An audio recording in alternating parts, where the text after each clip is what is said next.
Welcome students to week 2 of our course. It's go time. It's a public speaking course, so obviously there's going to be some assignments on giving presentations. There's this week, I know you're excited, you were looking forward to it if you saw the pacing schedule. There's a speech of introduction this week. The rest of the presentations are at the end of the semester. Those are more formal, they're more intensive. I'm more critical with those because those presentations at the end of the semester come after we go over other speaking concepts in class. This one I'm not as critical on, and it's shorter, it's less formal. I'm trying to offer you some reassurance here if that helps. But let's get to it. I'm scrolling down here to the week 2 folder. I click on that. There's the weekly summary that I told you would be in all the folders. And then at the end of the weekly summary, it tells you about the assignments in here. There's only 2 assignments. The first one is a reflection on coping with speech anxiety. You're going to have a few assignments that are structured this way, where you watch a video and you reflect on the video in an assessment. That sounds kind of confusing, so let me show you on the screen here. When I clicked on the title, Reflection, Coping with Speech Anxiety, it brought up this page. And what you will do is click on the PDF file. Of course, the cat would have to meow when I'm doing the video. Anyways, here's the PDF. It's 7 quick questions. It's telling you to watch a video and the questions get answered. Here's the video. This guy looks pretty intimidating, and he's telling you that public speaking isn't intimidating. He's kind of got that come at me bro thing going on there. But he gives you some techniques on managing your anxiety while you're speaking. Again, while you're watching the video, each of these questions is answered as the speaker explains his topic on alleviating speech anxiety. You do not have to turn in this paper to me. Again, you do not turn in your responses to me. Now, you can print out this paper if you want. You can just have it on the screen and write down your answers on a notepad or type them on a Word document. You just need the answers to that video, the questions there. You just need the answers to those 7 questions. What you do is click Begin down here. And the 7 questions are part of an assessment. So you'll answer the 7 questions, and you should have the answers if you watch the video first, and you got the answers right there. And you use your responses to take the 7-question test. That's it. The reason that's in there is to help give you a little more insight on how to cope with speech anxiety. That's why that assignment is here this week. But the main assignment is this speech of introduction, which is right here below. It's also called a self-concept speech. It's commonly called a speech of introduction.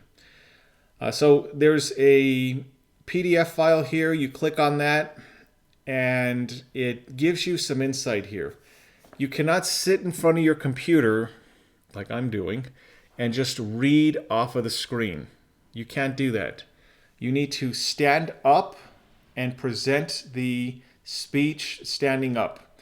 You cannot edit your video. If you mess up, then just keep going with it, because public speaking is about going with any glitches that happen while you're speaking, like right now with the cat meowing, or I'm losing my train of thought a little bit here, but I just have to keep going with it. You have to have an audience present with you. And I'm modifying this requirement slightly because I understand that with COVID, you may just be living with one person.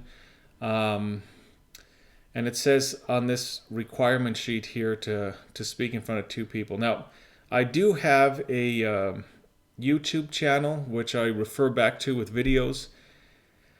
And I'm going to it now to show you an example.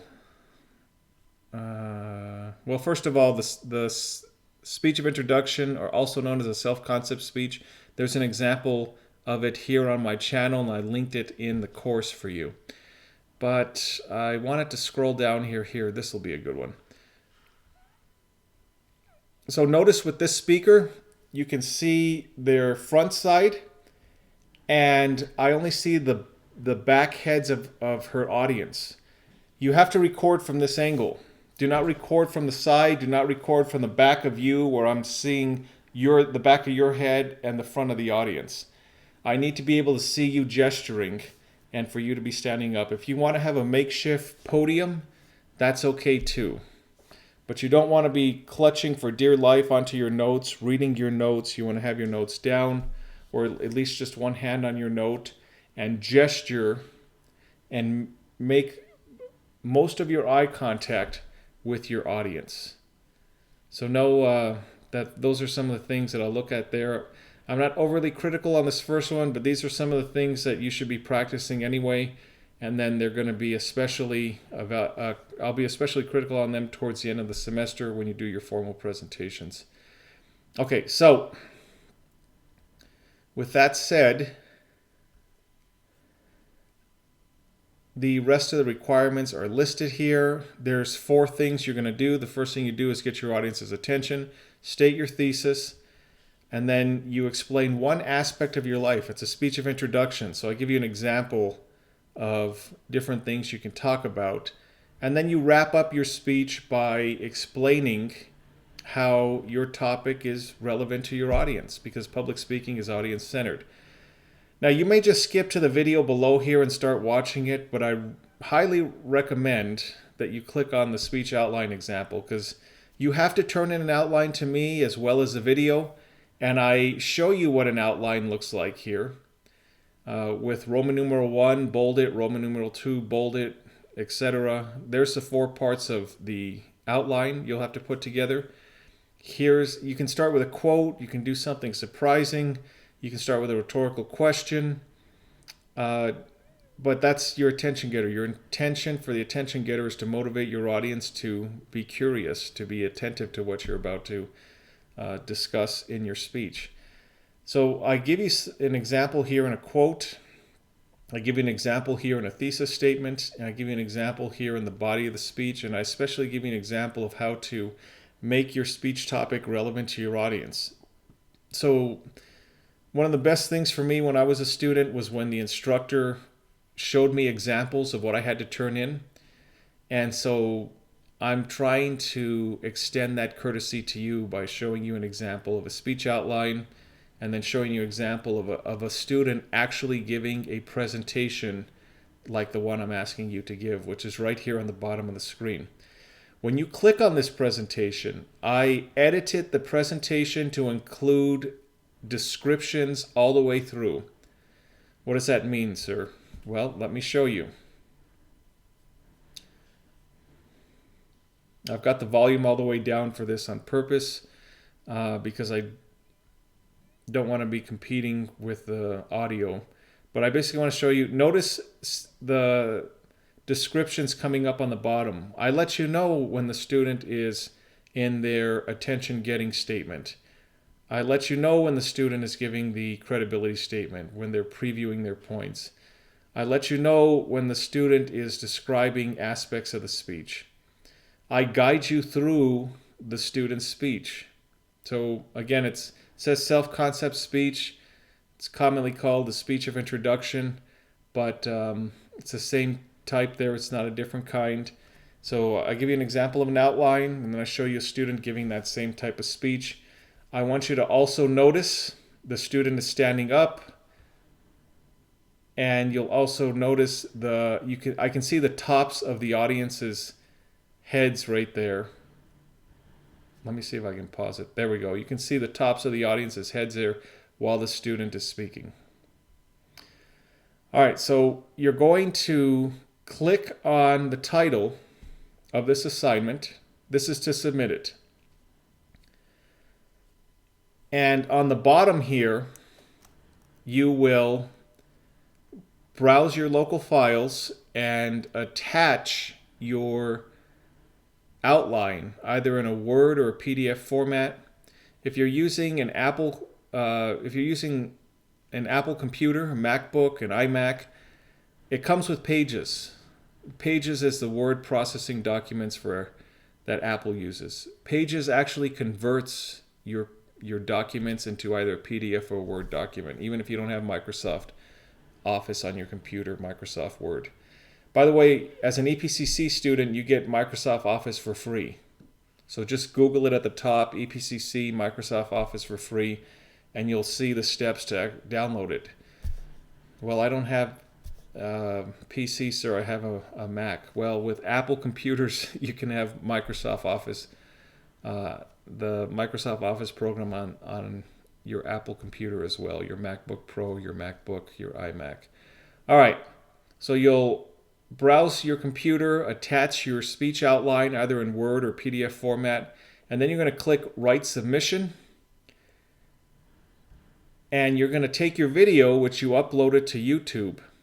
You're going to take your video, which you uploaded to YouTube, click Share, click Embed, take this embed code for your video,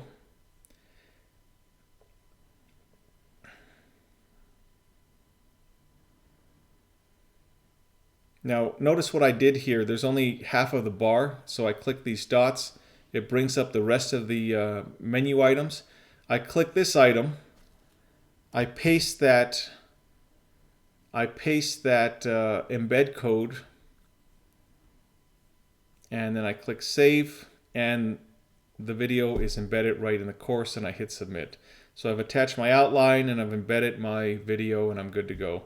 Do not do this, please. Do not click Share and then click Copy here. That's not the embed code. That's the link to go to YouTube. I want the video embedded right in the course. It just makes it quicker for me to grade. I want to give you your grades back quickly. I'm trying to say this as politely as possible, but if you can do it the way that I just showed you, I can grade quicker for you, get your grades out quicker, be more attentive to watching your videos and offering you feedback. I've got about 140 students in my speech class for this semester, so I've got 140 videos to watch. It makes it easier to work through the videos quickly if you can just embed the video right in Blackboard instead of putting the link, which takes me to YouTube, and it takes longer for me to click back and forth between YouTube and Blackboard. All right, so that is it for that assignment. And remember, 2 to 4 minutes, not a big deal. You can do that fairly quickly. I'm not going to be overly critical with it. And that's the major assignment for this week. So you've got that one video reflection, and then you've got the rest of the week to work on your self-concept speech with your outline and with your video.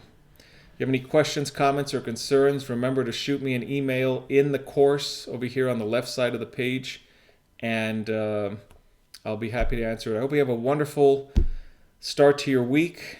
I hope you've had a wonderful start to your week, and I hope you have a wonderful rest of your week. May the force be with you.